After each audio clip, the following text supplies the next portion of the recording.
Welcome to Ehela's tuition. First question, 1 horsepower is 1 horsepower എത്രയാണെന്നാണ് question. Option A 735.5 Newton meter per second. Option B 756 watts. Option C 1000 watt hour. Option D 746 watt second. അപ്പോൾ അതിൽ പവറിൻ്റെ unit വരുന്നത് newton metre per second വരുന്നുണ്ട്, വാട്ട്സും വരുന്നുണ്ട്. അപ്പോൾ ഇതിൽ option എയോ option ബിയോ ആയിരിക്കും answer. ഇവിടെ 1 horse power is, ഇതിന് ആൻസർ കറക്റ്റ് ആയിട്ടുള്ള answer option A 735.5 newton metre per second ആണ് ഇതിന്റെ കറക്റ്റ് ആൻസർ. രണ്ടാമത്തെ question, the superposition theorem is essentially based on the concept of. Superposition theorem ഏത് കൺസെപ്റ്റിനെ ബേസ് ചെയ്തിട്ടാണ്? Option A duality, option B linearity, option C reciprocity, option D non linearity. Answer option B linearity. Third question, which material have least resistivity? Resistivity ഏറ്റവും കുറവ് ഈ തന്നിരിക്കുന്ന material ആർക്കാണ്? Option A copper, option B mercury, option C zinc, option D brass. ഇതിൽ ഏറ്റവും resistivity കുറവാണ് ആർക്കാണ്? Option A കോപ്പറിനാണ് resistivity ഏറ്റവും കുറവുള്ളത്. നാലാമത്തെ question, how many different combinations can be made by 3 equal resistance? 3 equal resistance ഉണ്ട്. ഈ 3 ഈക്വൽ റെസിസ്റ്റൻസ് കൊണ്ട് എത്ര കോമ്പിനേഷൻസ് നമുക്ക് ഉണ്ടാക്കാമെന്നാണ് ചോദിക്കുന്നത്. അപ്പോൾ ഇതിലെ ആൻസർ ഓപ്ഷൻസ് തന്നിട്ടുണ്ട്. 4 combination, option B 3 combination, option C 6 combination, option D 8 combination. ഇതിന് ആൻസർ ഓപ്ഷൻ എ ആണ് 4 കോമ്പിനേഷൻ. അടുത്ത question, when a low resistance is connected in parallel with a high resistance, the combined resistance is. അപ്പോൾ ഒരു law resistance ഉണ്ട്, ഒരു high resistance ഉണ്ട്, രണ്ടും കൂടെ പാരലൽ ആയിട്ട് കണക്ട് ചെയ്തിട്ടുണ്ട്. അപ്പൊ അതിന്റെ കമ്പൈൻഡ് റെസിസ്റ്റൻസ് എന്താണ്? ഇപ്പൊ ഉള്ള ഹൈ റെസിസ്റ്റൻസിനെക്കാളും കൂടുതലാവോ അല്ല ലോ റെസിസ്റ്റൻസിനെക്കാളും കുറവാവോ? ഓപ്ഷൻ സി ഹൈ റെസിസ്റ്റൻസിന്റെയും ലോ റെസിസ്റ്റൻസിന്റെയും ഇടയിലാവോ? Option D either lower or higher. അപ്പൊ ഇതില് നമ്മൾ പഠിച്ചിട്ടുണ്ട് പാരലൽ ആയിട്ട് കണക്ട് ചെയ്യുന്ന സമയത്ത് ആ പാരലൽ കണക്ഷനിൽ കണക്ട് ചെയ്തിട്ടുള്ള റെസിസ്റ്റൻസ് വാല്യൂസ് നോക്കുമ്പോൾ അതിൽ ഏറ്റവും വാല്യൂ കുറവ് ഏതാണോ അതിനേക്കാളും കുറവായിരിക്കും ടോട്ടൽ റെസിസ്റ്റൻസ്, എഫക്റ്റീവ് റെസിസ്റ്റൻസ്. അപ്പം ഇതിലെ ആൻസർ ഓപ്ഷൻ ബി ആണ് വരിക, always less than low resistance. ആറാമത്തെ question, a closed switch has a resistance of. ഒരു ക്ലോസ്ഡ് സ്വിച്ച് എന്ന് പറഞ്ഞു കഴിഞ്ഞാൽ അതിനെന്താണ് റെസിസ്റ്റൻസ് ഉണ്ടാവുക? ക്ലോസ്ഡ് സ്വിച്ച് ആണെങ്കിൽ കറണ്ടിനെ പാസ് ചെയ്യും.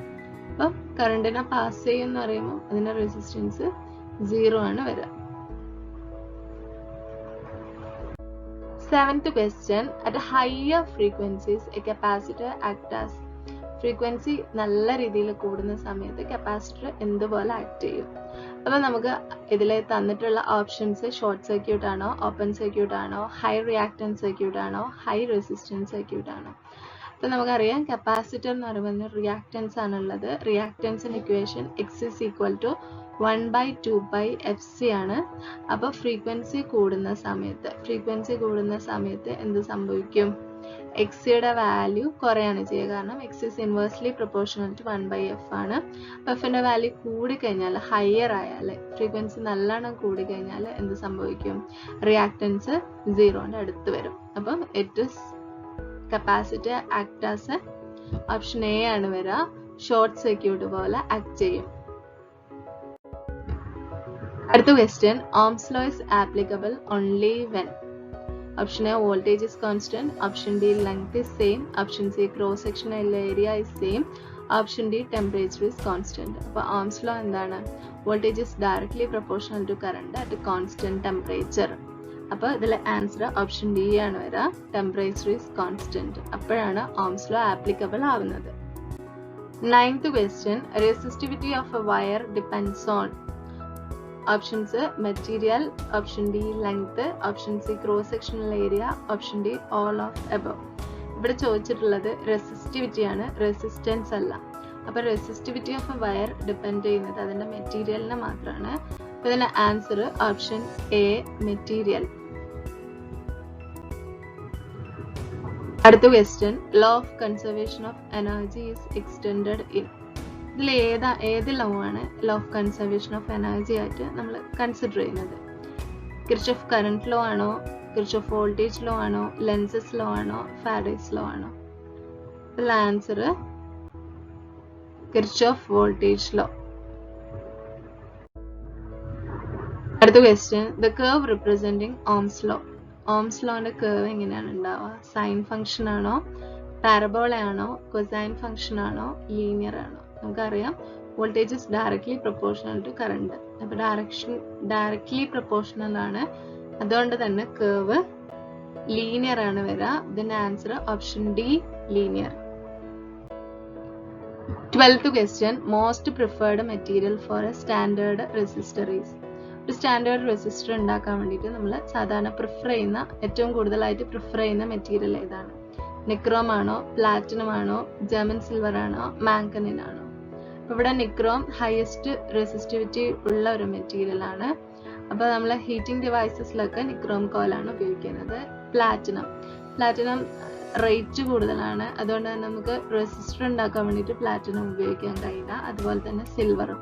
അപ്പോൾ നമ്മളിവിടെ റെസിസ്റ്റർ ഉണ്ടാക്കാൻ വേണ്ടിയിട്ട് നമ്മൾ ഉപയോഗിക്കുന്ന മെറ്റീരിയൽ എന്ന് പറയുന്നത് ഓപ്ഷൻ ഡി ആണ്, മാംഗനീൻ ആണ് most preferred material for standard resistor.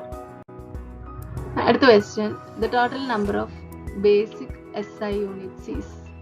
ഇതെല്ലാവർക്കും അറിയുന്ന ആൻസർ ആണ്.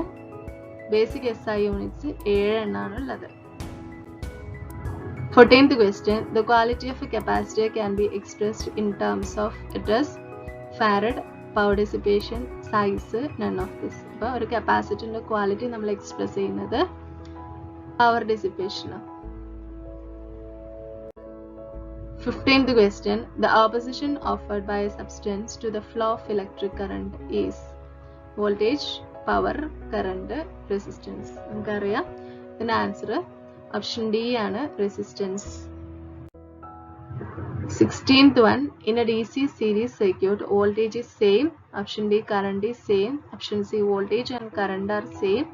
Option D, resistance is same. ഇവിടെ തന്നിട്ടുള്ളത് DC series circuit ആണ്. അപ്പോൾ സീരീസ് സർക്യൂട്ടിൽ എന്താണ് നമ്മൾ പഠിച്ചിട്ടുള്ളത്? കറണ്ട് സെയിം ആണ്, വോൾട്ടേജ് ഡിഫറെൻ്റ് ആണ്. അപ്പോൾ ഇതിൽ ആൻസർ വരുന്നത് option B, current is same. 17th question, potential drop in a resistor is. റെസിസ്റ്ററിന് അക്രോസ് അല്ല പൊട്ടൻഷ്യൽ ഡ്രോപ്പ് എന്താണ്? അപ്പോൾ potential drop V is equal to, നമ്മൾ ഓംസ് ലോ പഠിച്ചിട്ടുണ്ട്, V is equal to IR. അപ്പോൾ ഇതിന്റെ answer option C, IR. 18th question, the circuit through which current flows is called a dash circuit. Current പോകുന്ന സർക്യൂട്ടിന് നമ്മൾ എന്താ പറയാ? Option A open, option B series, option C parallel, option D closed. അപ്പോൾ ഇവിടെ open എന്ന് പറഞ്ഞാൽ current പോവില്ല, സീരീസിലൂടെ കറണ്ട് പാസ് ചെയ്യും, പാരലലിലൂടെയും കറണ്ട് പാസ് ചെയ്യും. പക്ഷെ നമ്മൾ കറണ്ട് ഫ്ലോ ചെയ്യുന്ന സർക്യൂട്ടിനെ ജനറലി നമ്മൾ പറയാം ക്ലോസ്ഡ് സർക്യൂട്ട് എന്ന്. 19th question, 160 watt and 100 watt bulbs are connected in series when the supply is given. Series ആയിട്ട് 60 wattsഉം 100 watts ബൾബ് കണക്ട് ചെയ്തിട്ടുണ്ട്. നമ്മൾ സപ്ലൈ കൊടുത്തു കഴിഞ്ഞാൽ ഇതിൽ ഏത് ബൾബാണ് കൂടുതലും ബ്രൈറ്റ് ആയിട്ട് കത്തുക? അപ്പോൾ നമ്മൾ അതിൻ്റെ റെസിസ്റ്റൻസ് ഒക്കെ വാല്യൂസ് ഒക്കെ കണ്ടുപിടിച്ച് കഴിഞ്ഞാൽ നമുക്ക് മനസ്സിലാവും. ഇതിൽ കത്തുക ഓപ്ഷൻ ഡി ആണ്, 60 watt ബ്രൈറ്റ് മോർ. അപ്പോൾ 60 wattsനാണ് റെസിസ്റ്റൻസ് കുറവുണ്ടാവുക, അതുകൊണ്ട് അതാണ് കൂടുതലായിട്ടും ബ്രൈറ്റ് ഉണ്ടാവുക. Last question, the resistance of a perfect insulator is. ഒരു പെർഫെക്റ്റ് ഇൻസുലേറ്റർ ആണെങ്കിൽ അതിൻ്റെ റെസിസ്റ്റൻസ് എന്തായിരിക്കും? അതിൻ്റെ റെസിസ്റ്റൻസ് മാക്സിമം, അതായത് ഇൻഫൈനൈറ്റ് ആയിരിക്കും. അപ്പോൾ ഇവിടെ അതിൻ്റെ ആൻസർ ഓപ്ഷൻ ഡി, ഇൻഫിനൈറ്റ്.